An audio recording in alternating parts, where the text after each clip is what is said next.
তার নাম টোরি পেনসো। মার্কিন এই নারী রেফারির ঠোঁটে রয়েছে বাঁশি, আর সেই বাঁশির শব্দে তিনি নিয়ন্ত্রণ করলেন পুরো ২২ জন পুরুষ খেলোয়াড়কে, আর তাকে সহযোগিতাও করেছেন ২ নারী সহকারী রেফারি। বলাই যায় এবারের বিশ্বকাপে জাদ্রেল সব খেলোয়াড়দের নিয়ন্ত্রণ পুরুষদের পাশাপাশি নারীদের ঠোঁটেও থাকছে।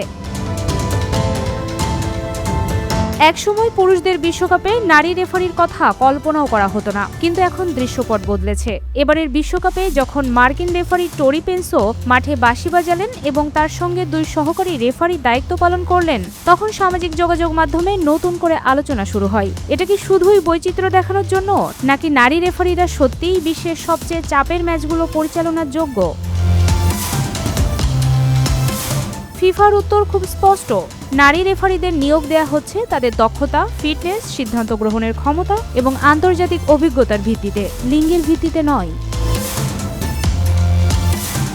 পুরুষদের বিশ্বকাপে নারী রেফারির ইতিহাস খুব পুরনো নয়। ২০২২ সালের কাতার বিশ্বকাপে প্রথমবারের মতো ৩ জন নারী প্রধান রেফারিকে অন্তর্ভুক্ত করে ফিফা। তারা ছিলেন ফ্রান্সের স্টেফেন ফ্রাপার্ট, রুয়ান্ডার সালিমা মুকানসাঙ্গা এবং জাপানের ইয়োসিমি ইয়ামাসিথা, যা ছিল পুরুষদের বিশ্বকাপের ৯২ বছরের ইতিহাসে প্রথম ঘটনা। ১ ডিসেম্বর ২০২২-এ জার্মানি বনাম কোস্টারিকা ম্যাচ পরিচালনা করে ইতিহাস সৃষ্টি করেন ফ্রান্সের স্টেফানি ফ্রাপা। তিনি পুরুষদের বিশ্বকাপের কোনো ম্যাচে প্রধান রেফারির দায়িত্ব পালনকারী প্রথম নারী। ২০২৬ বিশ্বকাপে আবারও ইতিহাস তৈরি হয়েছে। যুক্তরাষ্ট্রের টোরি পেনসো চেকিয়া বনাম দক্ষিণ আফ্রিকা ম্যাচ পরিচালনা করেন। পুরুষদের বিশ্বকাপ ইতিহাসে প্রধান রেফারি হিসেবে ম্যাচ পরিচালনাকারী দ্বিতীয় নারী তিনি। তার সঙ্গে সহকারী হিসেবে ছিলেন ব্রুক মায়ো এবং ক্যাথরিন নেসবিট। এটি ছিল বিশ্বকাপ ইতিহাসের প্রথম all women onfield referee team. ফিফার তালিকা অনুযায়ী এবারের বিশ্বকাপে নারী অনফিল্ড রেফারিদের মধ্যে সবচেয়ে আলোচিত নাম দুটি হল টোরি পেনসো এবং মেক্সিকোর কাটিয়া গার্সিয়া।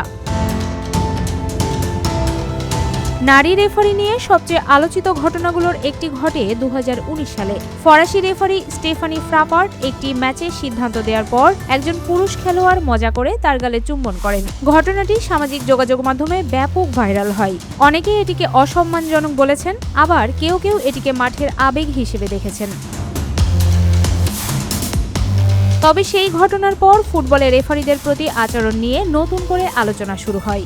নারী রেফারিদের অনেকেই বলেছেন, মাঠে তাদের প্রায়ই পুরুষ সহকর্মীদের তুলনায় বেশি নিজেকে প্রমাণ করতে হয়।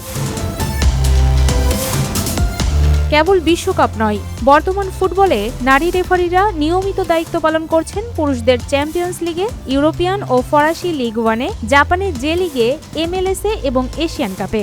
অর্থাৎ বিশ্বকাপে তাদের উপস্থিতি কোনো পরীক্ষামূলক বিষয় নয়, বরং বহু বছরের অভিজ্ঞতার স্বীকৃতি। ফিফা প্রতিটি ম্যাচের রেফারি সাধারণত ম্যাচের কয়েকদিন আগে ঘোষণা করে, তাই পুরো টুর্নামেন্টের জন্য আগাম নির্দিষ্ট তালিকা প্রকাশ করা হয় না। তবে ফিফার নির্বাচিত নারী রেফারিদের মধ্যে টোরি পেনসো ও কাটিয়া গার্সিয়ার আরও ম্যাচ পরিচালনার সম্ভাবনা রয়েছে। বিশ্বকাপ চলাকালে তাদের পারফরমেন্সের উপর ভিত্তি করে নকআউট পর্বেও দায়িত্ব দেওয়া হতে পারে। একসময় ফুটবলের বড় মঞ্চে নারী রেফারির উপস্থিতি ছিল অসম্ভব কল্পনা। আজ তারা শুধু মাঠে আছেনই না, ইতিহাসও লিখছেন। জার্মানি কোস্টারিকার ম্যাচে স্টেফানি ফ্রাপার্টের বাঁশি থেকে শুরু করে চেকিয়া দক্ষিণ আফ্রিকা ম্যাচে টোরি পেনসোর নেতৃত্ব, সবই প্রমাণ করছে আধুনিক ফুটবলে রেফারির পরিচয় নারী বা পুরুষ নয়, পরিচয় একটাই, সঠিক সিদ্ধান্ত নেওয়ার ক্ষমতা।